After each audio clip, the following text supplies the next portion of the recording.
सभी को सुप्रभात।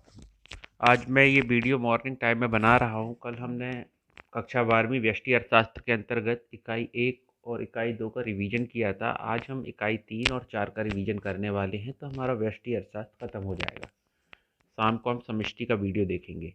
तो यूनिट 3 में हम शुरू करते हैं। चूँकि उत्पादक व्यवहार है, तो इसमें हमें उत्पादन के बारे में जानना है, आगम के बारे में, लागत के बारे में, पूर्ति के बारे में। ये सारी चीज़ें हमारी इस यूनिट में आती हैं। सबसे पहले उत्पादन फलन क्या है? ये उत्पादन है। टाइपिंग में त्रुटि हो गई है। तो उत्पादन फलन क्या होता है कि उत्पादन के आगतों और निर्गतों के बीच में फलनात्मक संबंध बताने वाले फलन को उत्पादन फलन कहा जाता है। क्यू एक्स का मतलब है एक्स वस्तु का उत्पादन। और यहाँ पे हमने जो उत्पादन के साधन लिए हैं केवल 2 दिखाए हैं एग्जाम्पल के तौर पर। ये फंक्शनल रिलेशन है एफ, एल को हमने श्रम बता दिया है और के को पूंजी बता दिया है। तो याद रखना है, आगतों और निर्गतों के बीच फलनात्मक संबंध बताने वाले फलन को उत्पादन फलन कहा जाता है। अब हम आगे देखते हैं कुल उत्पादन का क्या अर्थ है। तो एक निश्चित समय में उत्पादन के सभी साधनों, चाहे वो स्थिर हों और परिवर्ती हों, दोनों को मिला के का प्रयोग करके उत्पादित की गई वस्तुओं और सेवाओं की कुल मात्रा को कुल उत्पादन कहते हैं। तो निश्चित समय में उत्पादन के सभी साधनों का प्रयोग करके उत्पादित की गई वस्तुओं और सेवाओं की मात्रा को कुल उत्पादन कहते हैं। याद रखना है, कुल उत्पादन को हम टीपी के द्वारा डिनोट करते हैं, total production equal to summation MP. Summation MP का मतलब ये होता है कि उत्पादन की जो इकाइयाँ हैं, प्रति इकाई के द्वारा जो आपको उत्पादन प्राप्त हो रहा है, उन सभी को आपको योग कर लेना है, तो आपको कुल उत्पादन की प्राप्ति हो जाएगी। औसत उत्पादन, औसत क्या होता है कि औसत को प्रति इकाई उत्पादन भी कहा जाता है। और इसको ज्ञात करने के लिए जो हमारा कुल उत्पादन है, उसमें जो हमारी परिवर्ती कारक की इकाइयाँ हैं, उसको अपन डिवाइड कर देते हैं टीपी को। या आप यहाँ पे एल की जगह क्यू भी लिख सकते हैं कि उत्पादन जो साधन है उनसे अपन टीपी को डिवाइड करेंगे तो एपी अपन को प्राप्त हो जाएगा। सीमांत उत्पादन से क्या समझते हैं? तो परिवर्तनशील कारक की अंतिम इकाई। सीमांत केवल परिवर्तनशील पर लागू होता है, तो परिवर्तनशील जो कारक है हमारा, उसकी अंतिम इकाई से प्राप्त होने वाले उत्पादन को सीमांत उत्पादन कहते हैं। यहाँ एमपी निकालने का फॉर्मूला है टीपीएन माइनस टीपीएन माइनस 1। इस पे अपन ने विस्तृत वीडियो बना रखा है सीमांत को औसत निकालने के लिए। आप वो फॉर्मूला देख लेना, आपको पता रहेगा अगर कोई सवाल आ जाता है इससे रिलेटेड तो।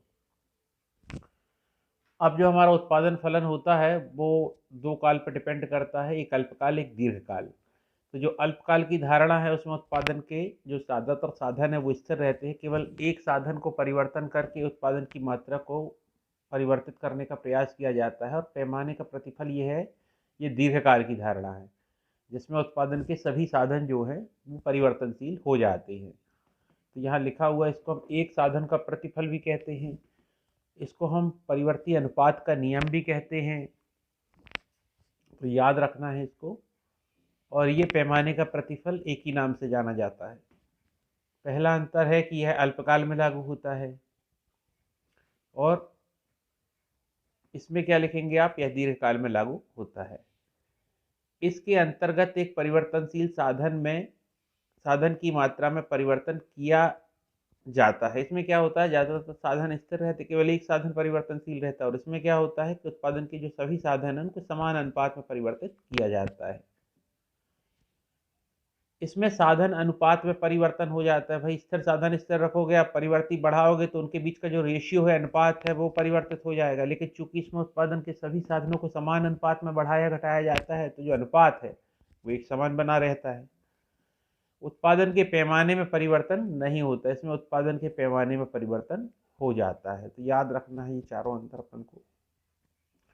फिर परिवर्ती अनुपात नियम की मान्यताएं क्या हैं? परिवर्ती अनुपात जो नियम है, हमने अभी बताया आपको, ये वाला कहलाता है परिवर्ती अनुपात नियम, यानी एक साधन का प्रतिफल। तो इसकी कुछ मान्यताएं हैं। मान्यताएं ये हैं कि जो उत्पादन के साधन हैं इनके अनुपात को बदला जा सकता है, यानी स्थिर साधन स्थिर रहे और परिवर्ती को आप बढ़ा घटा सकते हो। जो परिवर्ती कारक है उसकी सभी इकाइयां समरूप हैं और समान रूप से कुशल हैं। जैसे जैसे आप बढ़ाते जाओगे परिवर्ती साधन, उत्पादन पर इसका प्रभाव आपको देखने को मिलेगा। और जो उत्पादन की तकनीक है उसमें कोई परिवर्तन नहीं होता है। तो ये 3 मान्यताएं अपन को याद रखनी है। अब जो पैमाने के प्रतिफल हैं, इनकी तीन अवस्थाएं होती हैं। बढ़ता प्रतिफल होता है, समता प्रतिफल होता है और ह्रासमान प्रतिफल या घटता प्रतिफल होता है। तो बढ़ते प्रतिफल में क्या होता है, उत्पादन की प्रारंभिक अवस्था है कि उत्पादक जिस अनुपात में उत्पादन के साधनों को बढ़ाता है या वृद्धि करता है, उत्पादन में उससे ज़्यादा अनुपात में वृद्धि हो जाती है। तो इसे हम कहते हैं बढ़ते प्रतिफल की अवस्था। उदाहरण भी दिया है कि 100 इकाइयाँ श्रम की लगाई, 100 इकाइयाँ पूंजी की लगाई, तो कितना उत्पादन हो रहा था, 200 इकाई का हो रहा था।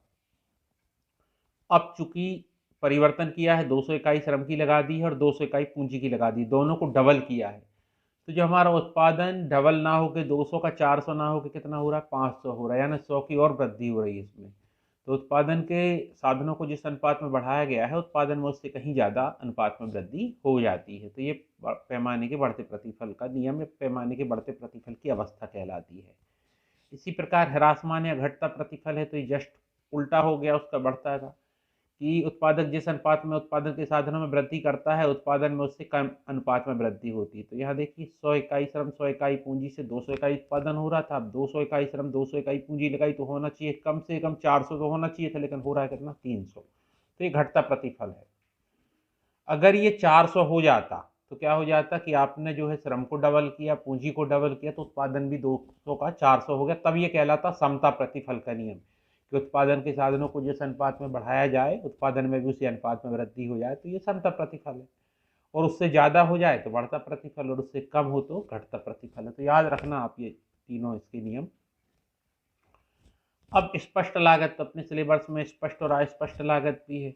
तो एक उत्पादक क्या करता है कि इन दोनों लागतों को वहन करता है। स्पष्ट लागत में क्या होता है कि उत्पादन के साधन उसको बाजार से लेने पड़ते हैं, किराए से ले सकता है इनको, और इनके लिए उसको किसी दूसरे व्यक्ति को भुगतान करना पड़ता है। जैसे लेबर बुलवाए हमने बाजार से, तो उनको हमें पेमेंट करनी पड़ेगी, या कोई चीज़ हमने किराए से ली है तो हमें उसका पेमेंट करना पड़ेगा। तो उत्पादक द्वारा उत्पादन के लिए बाजार से लिए गए साधनों पर किए जाने वाले खर्च को कहते हैं स्पष्ट लागत। और अस्पष्ट लागत जो इसका सेकेंड क्वेश्चन है, उसमें ये लिखा हुआ है कि ये बाजार से नहीं खरीदे जाते, बल्कि उत्पादक क्या होता है कि अपने स्वयं के साधन है या अपने परिवार के सदस्यों द्वारा भी इसको जुटा सकता है, इसके लिए उसे कोई व्यय नहीं करना पड़ता। तो अस्पष्ट लागत कहलाएगी। जैसे किसान दूसरों से काम ना करा के खुद खेत में जाके काम कर ले, तो किसी को पेमेंट नहीं करना है और इसको वो निकालता भी नहीं है, कहीं जोड़ता भी नहीं है, तो यह स्पष्ट लागत हो जाएगी। और इसी काम को वो लेबर से कराएगा, उसको पेमेंट देगा, तो स्पष्ट लागत हो जाएगी। तो इन दोनों का अंतर अपन को याद रखना है। स्थिर तथा परिवर्तनशील लागत क्या है, तो स्थिर लागत जो होती है ये अल्पकाल में ही पाई जाती है और उत्पादन में परिवर्तन होने पर इस पर परिवर्तन नहीं होता है। जबकि परिवर्तनशील लागत क्या है, उत्पादन के परिवर्तन के साथ परिवर्तित होती जाती है ये। अब ये भी अपन ने पढ़ा है, total cost, fixed cost, average fixed cost, है ना। तो टोटल फिक्स्ड कॉस्ट क्या होगी, कुल स्थिर लागत है। स्थिर लागत वे है जो उत्पादकों को उत्पादन के साधनों, स्थिर साधनों को खरीदने के लिए खर्च करनी पड़ती है ना, पूरक या ऊपरी लागत भी कहते हैं। तो खालिस्तान में आ जाता है कि स्थिर लागत को खालिस्तान लागत भी कहते हैं। तो याद रखना, पूरक या ऊपरी लिख सकते हो आप। और इनकी एक कंडीशन ये है कि चाहे आप उत्पादन करो चाहे नहीं करो और बीच में बंद भी कर दो आप, तब भी आपको लगती रहेंगी। तो यहाँ पे देखें, उत्पादन की इकाइयाँ बढ़ी हैं पर जो कुल स्थिर लागत है अपनी स्थिर है। मैंने इसको 10 इकाई या 10 रुपये या जो भी आप कहो वो माना है, और ये 10-10 के रूप में स्थिर बनी हुई है। टोटल वेरिएबल कॉस्ट कुल परिवर्ती लागत है। ये परिवर्ती लागत क्या है, जो उत्पादन के परिवर्ती या परिवर्तनशील साधनों पर खर्च की जाती है, और उत्पादन में परिवर्तन करने से इनमें परिवर्तन आ जाता है। जैसे जैसे उत्पादन बढ़ाओगे आप, लागतें बढ़ती जाती है। जैसे कच्चा माल हो गया, अस्थायी श्रमिकों की मजदूरी हो गई। तो आप देख सकते हैं, उत्पादन शुरू में 0 है तो ये भी 0 है, उत्पादन 1 है तो ये 10 है, फिर 18 हो गई। शुरुआत में क्या होता है, ये घटती दर पे बढ़ती है, फिर इसके बाद बढ़ती दर पे बढ़ना शुरू हो जाती है। तो शुरू में देखिए 8 का अंतर है, 6 का अंतर है, फिर 4 का अंतर है, यहाँ पे 4 के बाद देखिए यहाँ पे फिर 4 का अंतर होगा, और उसके बाद ये बढ़ना लगातार शुरू हो जाएगी। तो ये जो आप देख सकते हैं, टोटल वेरिएबल कॉस्ट जो है ऐसा बनाया गया है। कुल परिवर्ती लागत है आपकी।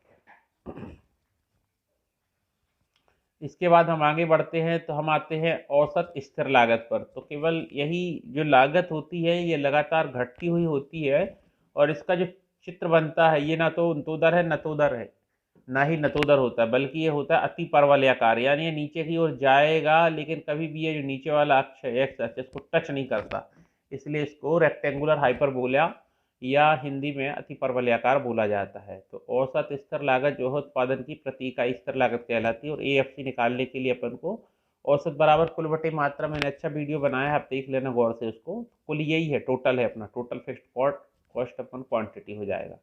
तो जो अपनी कुल स्थिर लागत है, इससे औसत स्थिर लागत निकालने के लिए हमेशा कुल में मात्रा से भाग देना है। तो 10 में 1 से दिया, फिर 10 में 2 से दिया, 10 में 3 से दिया, तो इस तरीके से हमें ये प्राप्त हो जाता है।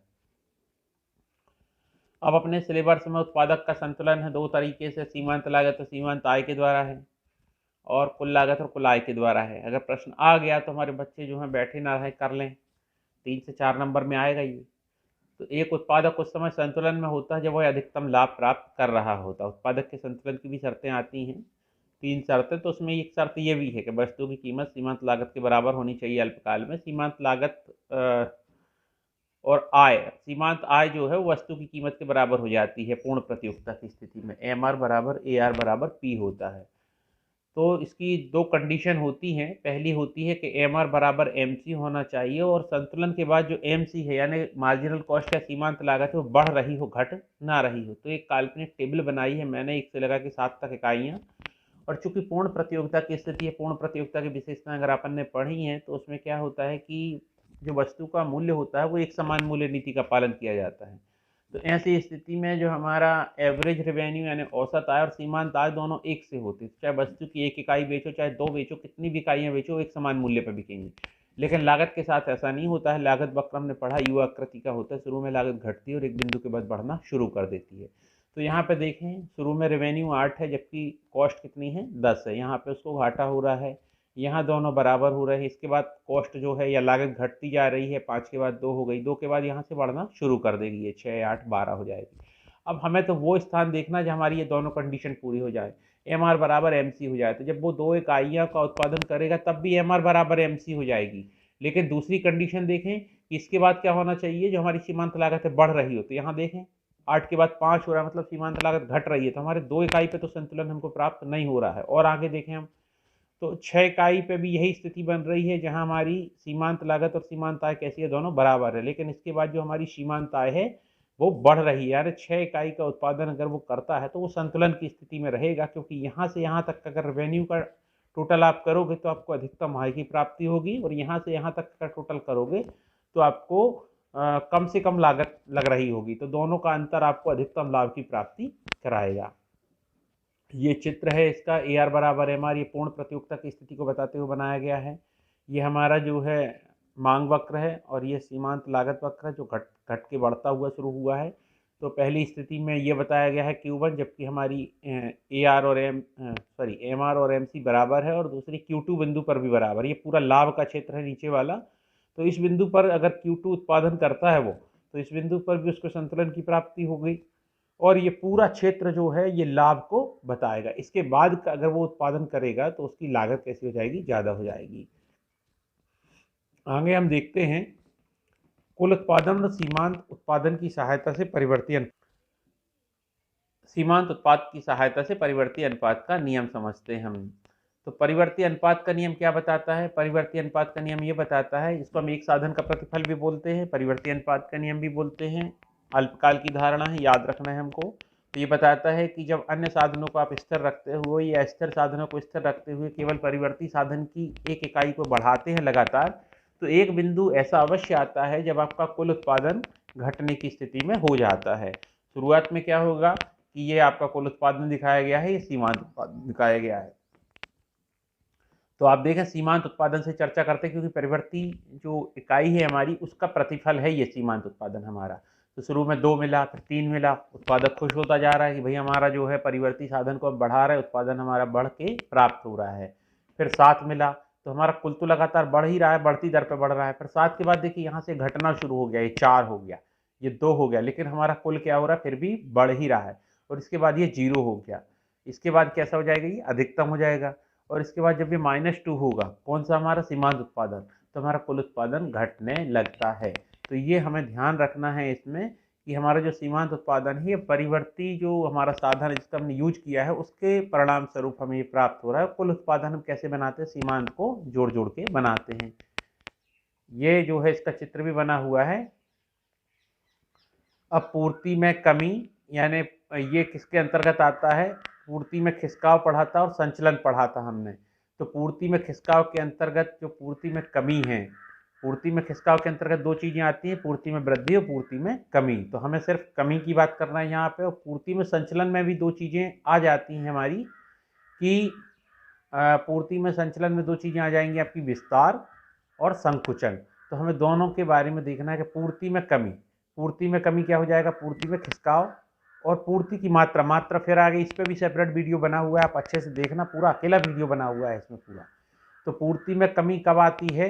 जब आप कीमत को छोड़कर अन्य कारणों से पूर्ति पहले की तुलना में कम हो जाती है। हो सकता है उपभोक्ता की आय में कमी हो गई हो, लोगों की वस्तु के प्रति रुझान में कमी आ गई हो, या अन्य कोई उसका जो सब्स्टिट्यूट है वो आ गया हो, जिस कारण वस्तु पहले की तुलना में कम मांगी जा रही, मतलब कम उत्पादित की जा रही। तो यहाँ पे बहुत सारी चीज़ें हो सकती हैं कीमत को छोड़कर, जब पूर्ति में कमी आ सकती है। उत्पादन के साधन महंगे हो गए हों, अब मिल ही नहीं रहे हो, सरकार की कर नीति में परिवर्तन आ गया हो, और इसमें पूर्ति वक्र क्या होता है? कमी होगी तो पीछे की ओर खिसक जाएगा, अपनी बाईं ओर खिसक जाता है। लेकिन मात्रा में क्या होता है? ये जो भी होता है कीमत के कारण होता है। कीमत में परिवर्तन के कारण ही जो है पूर्ति में विस्तार या संकुचन होता है। और इसमें एक ही पूर्ति वक्र पे देखें संचलन होता है, ये नीचे से ऊपर की ओर जा रहा है, मतलब विस्तार हो रहा है, और उल्टा एरो लगा होता तो ये संकुचन को बताता। इस पर सेपरेट वीडियो आप विस्तार से देख लेना। वस्तु की पूर्ति में कमी के किन्हीं दो कारणों को बताइए। देखिए, पूर्ति में कमी पूछा है अपन से, तो पूर्ति में कमी कीमत को छोड़कर जो है अन्य कारणों से हो सकती है, और कीमत के कारण भी हो सकती है। अपन को यहाँ पे इससे रिलेटेड इसका कुछ मतलब नहीं है। अब पूर्ति में कमी के बहुत से कारण होते हैं, जैसे वस्तु की कीमत जो है कम हो जाना, जिससे उपभोग उत्पादकों के लाभ कैसे हो जाएंगे? कम हो जाएंगे, और वस्तु की पूर्ति में उतनी रुचि नहीं लेंगे, वो उसको कम करेंगे। तो जब वस्तु की कीमत के कारण पूर्ति कम हो जाए पहले की तुलना में, तो ये कहलाता है पूर्ति का संकुचन। और अन्य कारण क्या हो सकते हैं? उपभोक्ता की रुचि अधिमान में कमी आना, जब लोग खरीद ही नहीं रहेंगे तो उत्पादक बनाएंगे क्यों? सरकार की नीति में परिवर्तन आना, सरकार उस वस्तु पे बहुत ज़्यादा टैक्स लगा दे तो उत्पादकों को नुकसान होने लगेगा, वो वस्तु की पूर्ति को कम कर देंगे। अब इसका विस्तार आप कर लेना, समय कम है। यदि उत्पादन बढ़ाने के लिए एक लागत में वृद्धि की जाए तो कुल उत्पाद का व्यवहार क्या होगा? ये अल्पकाल की धारणा होगी कि उत्पादन बढ़ाने के लिए एक लागत में वृद्धि की जाए और अन्य साधन स्थिर रखे जाएं, मतलब वही परिवर्ती अनुपात का नियम है। तो पहले कुल उत्पाद कैसा होगा? बढ़ती दर से बढ़ेगा, फिर घटती दर से बढ़ेगा, एक बिंदु स्थिर होने के बाद अंत में घटना प्रारंभ कर देगा। तो वो परिवर्ती अनुपात का नियम है, एक साधन का प्रतिफल है, उसी को भाषा बदल के लिखा हुआ है। उत्पाद के संसाधनों की कीमत में वृद्धि होगी तो क्या होगा? तो उत्पादन के जो साधन है, अगर उनकी कीमत में वृद्धि हो जाएगी तो वस्तु की जो लागत है उसमें वृद्धि हो जाएगी। लागत में वृद्धि होने से लाभ कम हो जाएंगे, लाभ कम होने से वस्तु की पूर्ति कम कर दी जाएगी, और पूर्ति वक्र अपनी पीछे की ओर या बाईं ओर खिसक जाएगा, ये दिख रहा है एरो के द्वारा। पूर्ति के नियम की मान्यताएं, तो पूर्ति का नियम याद होगा अपन को, अन्य बातें समान रहने पर। तो अन्य बातें जो हैं वही हैं इसमें। उत्पादन साधनों, जिसको कारक भी बोला जाता है, कीमत में परिवर्तन नहीं होना चाहिए, उत्पादन तकनीक में परिवर्तन नहीं होना चाहिए, फर्म के उद्देश्य में परिवर्तन नहीं होना चाहिए, संबंधित वस्तु की कीमत में परिवर्तन नहीं होना चाहिए, भविष्य के प्रति संभावनाओं में परिवर्तन नहीं होना चाहिए। तो सारी चीज़ें आ जाती हैं। फिर पूर्ति के प्रमुख निर्धारक तत्व पूछ लिया, तो वस्तु की अपनी स्वयं की कीमत है, कीमत बढ़ेगी तो पूर्ति बढ़ा दी जाएगी लाभ प्राप्त करने के लिए। संबंधित वस्तुओं की कीमतें जो पूरक और प्रतिस्थापन है वो भी पूर्ति को प्रभावित करती हैं। उद्योग में फर्मों की संख्या, किसी उद्योग में जितनी ज़्यादा फर्में हो जाएंगी उतनी ज़्यादा वस्तु की पूर्ति बढ़ जाएगी। फर्म का उद्देश्य क्या है? भाई उसका उद्देश्य अगर लाभ कमाना है तो वो क्या करेगा? वस्तु की पूर्ति को ज़्यादा से ज़्यादा करने का प्रयास करेगा। उत्पादन के साधनों की कीमत, उत्पादन के साधन अगर सस्ते प्राप्त हो जाएंगे तो उत्पादक के लाभ में वृद्धि हो जाएगी, जिससे वो पूर्ति को बढ़ाएगा। पूर्ति में वृद्धि के कारण तकनीकी प्रगति में वृद्धि हो जाए, उत्पादन साधनों की कीमतों में कमी हो जाए, प्रतिस्थापन वस्तु की कीमत में कमी हो जाए। तो ये सारी चीज़ें चार कम से कम पॉइंट अपन को याद होनी चाहिए। इसी प्रकार से जस्ट इसका अपोजिट लिख देंगे तो पूर्ति में कमी के कारण हो जाएंगे। पूर्ति की कीमत लोच को मापने की विधियां जो हैं, इसमें केवल दो विधि होती है, अनुपातिक विधि और प्रतिशत विधि, या आपकी दूसरी हो जाती है ज्यामिति विधि। तो अनुपातिक या प्रतिशत विधि का तो वही सूत्र होता है जैसे अपन मांग में लिखते हैं, कीमत में प्रतिशत परिवर्तन नीचे लिखा जाता है, पूर्ति की जगह यहाँ केवल हो जाएगा आपका जब मांग लिखते हैं तो मांग हो जाता है, पूर्ति लिखते हैं तो पूर्ति लिख जाता है। तो पूर्ति की कीमत लोच को मापने की विधियाँ इस प्रकार से दी गई हैं। अनुपातिक है प्रतिशत विधि कि वस्तु की कीमत में प्रतिशत परिवर्तन के कारण पूर्ति की मात्रा में होने वाले प्रतिशत परिवर्तन की दर पूर्ति की कीमत लोच कहलाती है। अब इसकी अनुपातिक है प्रतिशत विधि का ये सूत्र है। अगर इससे रिलेटेड कोई सवाल आता है तो कर लेना है इसको। इस विधि के अनुसार पूर्ति की लोच वक्र के उद्गम पर निर्भर करती है। तो इसमें भी जो है 5 स्थितियां जैसे मांग में निर्भर हो रही थी ना, वैसे इसमें भी होती हैं। जैसे अपन ने मांग की लोच की श्रेणियां देखा था, ऐसे पूर्ति की लोच की जो ज्यामिति विधि में आपको श्रेणियां मिल जाती हैं। इस प्रकार से डायग्राम बना के दिखाया जाता है। जब ये हमारा पूर्ति वक्र यहाँ उद्गम बिंदु से निकलता है तो पूर्ति की लोच इकाई के बराबर होती है। जब ये हमारा बाई अक्ष को स्पर्श करता हुआ होता है तो पूर्ति की लोच हमारी कैसे हो जाती है, इकाई से अधिक हो जाती है। जब हमारा पूर्ति वक्ष एक्स अक्ष को स्पर्श करता है तो पूर्ति की लोच इकाई से कम हो जाती है। जब ये हमारा हॉरिजॉन्टल बिल्कुल बन जाता है किस पे, एक्स अक्ष पे, तो यहाँ देखिए कीमत में परिवर्तन कितना भी हो जाए पूर्ति में कोई परिवर्तन नहीं होगा। तो ये जो है ई डी नहीं होगा, ई एस होगा, इलेक्ट्रिसिटी ऑफ सप्लाई। ये गलती से लिख गया है, ई एस मानेंगे इसको अपन, electricity of supply. E D का मतलब होता है इलेक्ट्रिसिटी ऑफ डिमांड, मांग की लोच, लेकिन अपन पूर्ति की लोच की चर्चा कर रहे हैं तो ध्यान रखना थोड़ा सा। और ये जो है इसमें देखिए आपकी पूर्ति कैसी है, स्टेबल बनी हुई है यहाँ पे, सॉरी कीमत स्टेबल बनी हुई है और जो सप्लाई है वो परिवर्तनशील है यहाँ पे। तो जो ई एस है अपनी वो कैसी हो जाएगी, अनंत हो जाएगी, इन्फिनिटी हो जाएगी। फिर पूर्ति की लोच को प्रभावित करने वाले तत्व या कारक हैं तो उत्पादन साधनों की पूर्ति, किसी वस्तु के प्रयोग किए जाने वाले साधन आसानी से उपलब्ध हो जाते हैं तो वस्तु की पूर्ति लोचदार होगी, यानी आसानी से उसको घटाया बढ़ाया जा सकता है।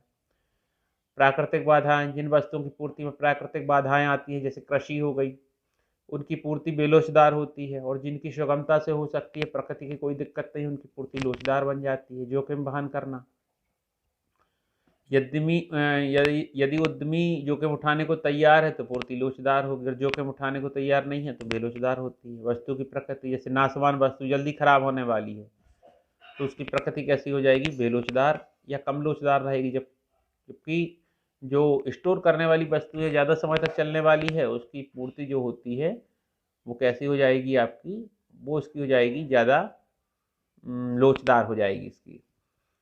नाशवान वस्तुओं को क्या है, स्टोर करके या जमा करके रखना कठिन होता है, इसलिए जैसे ही वो उत्पादन होता है उनका चाहे कीमत मिले या ना मिले उनको विक्रय के लिए तैयार करना पड़ता है। बाकी और 4 नंबर से ज़्यादा बड़ी प्रश्न आते नहीं हैं, तो आपको जो अच्छा लगे आपने पढ़ा हो वो आप लिख लेना इसमें। और अब इकाई 4 पे आते हैं हम, पूर्ण प्रतियोगिता की विशेषताएं। तो इस पे सेपरेट वीडियो है, मैंने शॉर्ट में बना दिया रिवाइज के लिए, आप पढ़ लेना, याद रखना इसको। एकाधिकार, एकाधिकार वो होता है जब किसी वस्तु की पूर्ति पर किसी एक फर्म का, किसी एक व्यक्ति का अधिकार होता है। तो इसके क्या कारण हो सकते हैं, सरकार द्वारा लाइसेंस प्रदान करना। लाइसेंसी वस्तु में क्या होता है कि सरकार के द्वारा जो उत्पादक है वो उसको लाइसेंस दिया जाता है, और चूंकि लाइसेंस सबको नहीं मिलता है, इस वजह से किसी एक क्षेत्र विशेष में वो अकेला वस्तु का विक्रय करता है और एकाधिकार प्राप्त कर लेता है। दूसरा होता है पेटेंट अधिकार, अगर किसी ने कोई नया आविष्कार किया है, नई खोज करी है, नया कुछ उसने ईजाद किया है, तो वो क्या करेगा, उसको पेटेंट करा लेगा, रजिस्टर्ड करा लेगा, कोई दूसरा उस उत्पाद का यूज नहीं कर सकता। ऐसी स्थिति में भी उसको एकाधिकार प्राप्त हो जाता है। व्यापारिक गुट, कई बार क्या होता है कि बहुत सारी फर्में जो एक प्रकार की वस्तुओं का उत्पादन करती हैं, ये लोग बाजार में प्रतियोगिता को रोकने के लिए अपना प्रतिनिधि नियुक्त कर देती हैं, जिससे उस प्रतिनिधि का बाजार पे एकाधिकार हो जाता है। आपने देखा होगा जैसे सीमेंट वगैरह के लिए हैं, डीलर नियुक्त कर दिया किसी क्षेत्र विशेष में, तो उसका एकाधिकार हो गया, आपको उस कंपनी की सीमेंट लेनी है तो उसी के पास प्राप्त होगी। या कोई विशेष डिस्ट्रीब्यूटर है उस कंपनी का, जो एक क्षेत्र में एक ही रखे जाते हैं, तो पूरे शहर में अगर अपन को होलसेल में प्राप्त करना है माल तो उसी डिस्ट्रीब्यूटर से अपन को लेना होगा, तो उसका एकाधिकार माना जाएगा। इसी प्रकार प्राकृतिक घटना है, प्राकृतिक संसाधनों पर किसी एक व्यक्ति, फर्म का, समुदाय विशेष का अधिकार होना, जिससे उस वस्तु की पूर्ति पर उसका अधिकार हो जाता है। तो प्राकृतिक संसाधन में किसी क्षेत्र विशेष में कोई चीज़ ऐसी है जो उस क्षेत्र के लोगों के अधिकार क्षेत्र में है, इस वजह से वो उसके एक अधिकारी बन जाते हैं।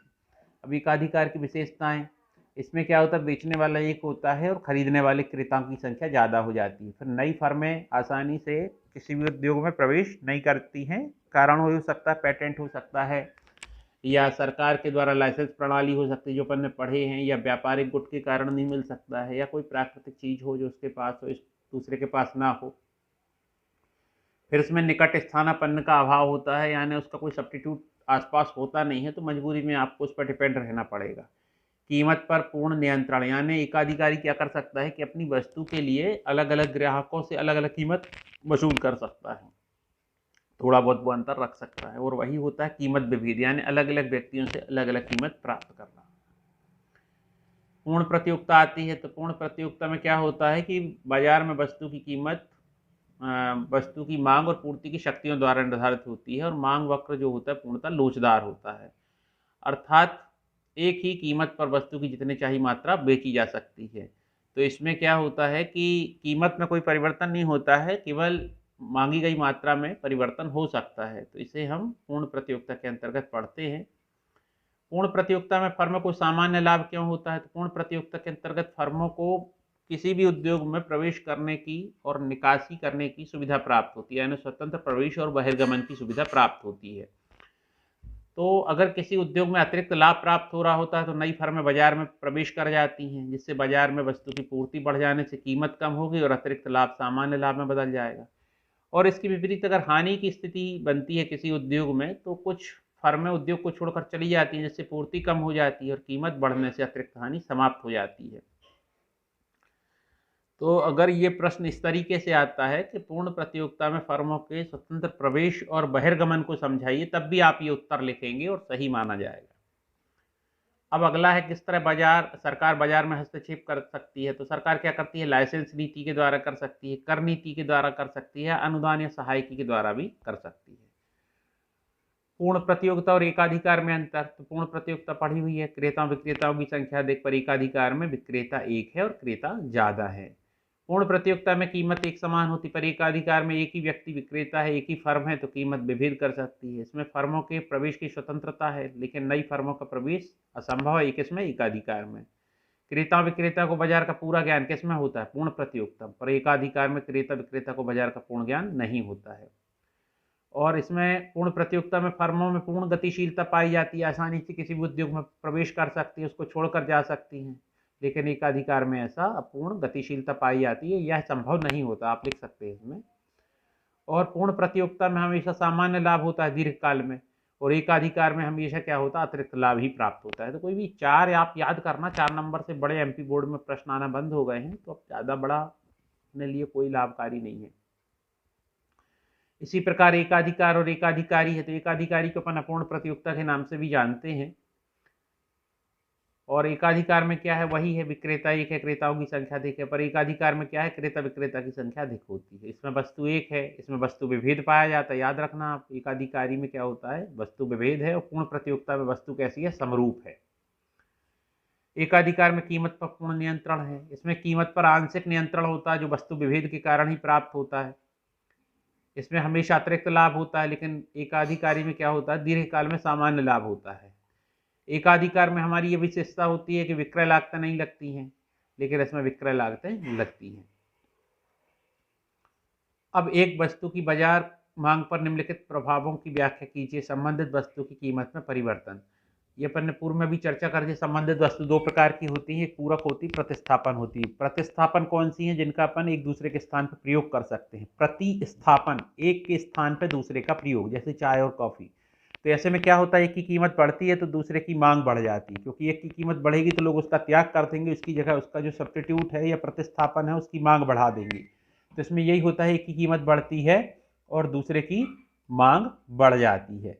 और एक की कीमत कम होगी तो दूसरे की मांग कम हो जाएगी, यानी दोनों सब्स्टिट्यूट है, दोनों एक समान रेट पे हैं और एक की कीमत कम हो रही है, दूसरा यथास्थिर रेट पे बिक रहा है। तो जिसकी कीमत कम होगी लोग दूसरी वस्तु का त्याग करेंगे, जिसकी कीमत कम हो रही है उसकी मांग को बढ़ा देंगे। तो एक की कीमत कम होने से दूसरे की मांग कम हो जाती है, यानी पहले की मांग बढ़ जाती है। और पूरक कौन सी होती है? जिनको साथ में प्रयोग करते हैं, जैसे पेन और स्याही, गाड़ी और पेट्रोल हो गया, गैस सिलेंडर और गैस चूल्हा हो गया। तो इनमें एक की कीमत बढ़ने से दूसरे की मांग कम हो जाती है। होता यह है कि अगर एक की कीमत बढ़ेगी तो लोग उसकी मांग कम करेंगे, जब उसकी मांग करेंगे तो उसकी जो सब पूरक वस्तु कॉम्प्लीमेंट गुड्स है उसकी भी मांग को कम कर देंगे। दूसरा क्या होता है कि क्रेताओं की संख्या में परिवर्तन। तो क्रेता यानी खरीदार होते जैसे जैसे वो बढ़ते जाएंगे वस्तु की मांग बढ़ती जाएगी, और अगर क्रेता किसी वस्तु को मांग ही नहीं करेंगे तो फिर उसकी यानी क्रेता होंगे नहीं, क्रेताओं की संख्या में कमी आएगी तो मांग में भी कमी आ जाएगी।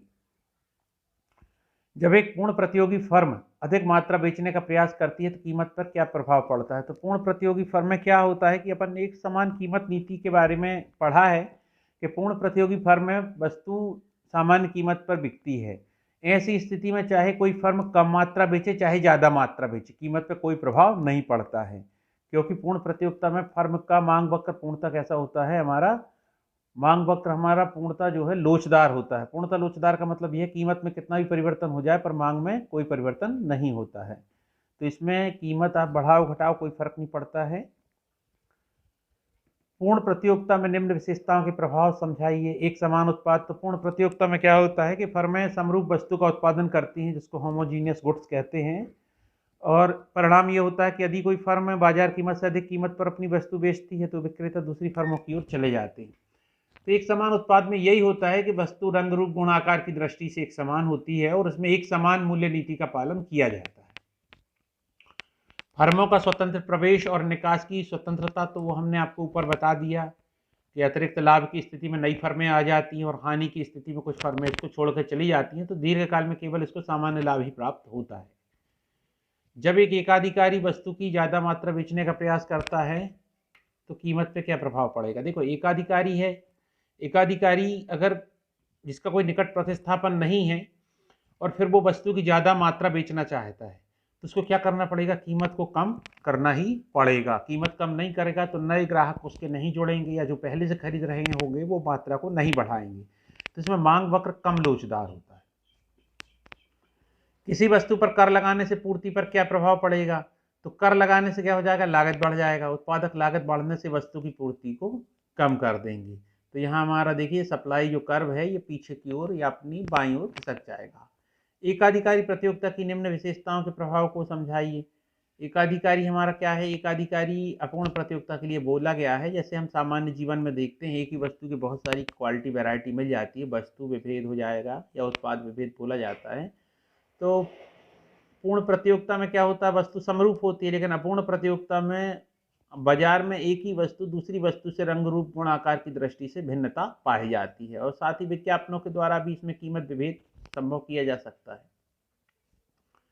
फिर फर्मों के स्वतंत्र प्रवेश और निकासी की सुविधा। तो एकाधिकारी प्रतियोगिता में फर्में जा तो सकती हैं पर इतना आसान नहीं होता उनको कि किसी भी उद्योग में वो आसानी से प्रवेश कर जाएं, क्योंकि उत्पादन के साधन होते हैं, कुछ कानूनी रूप से पेटेंट कराना पड़ता है, नई फर्मों को समरूप वस्तु का उत्पादन करने की अनुमति नहीं देते हैं।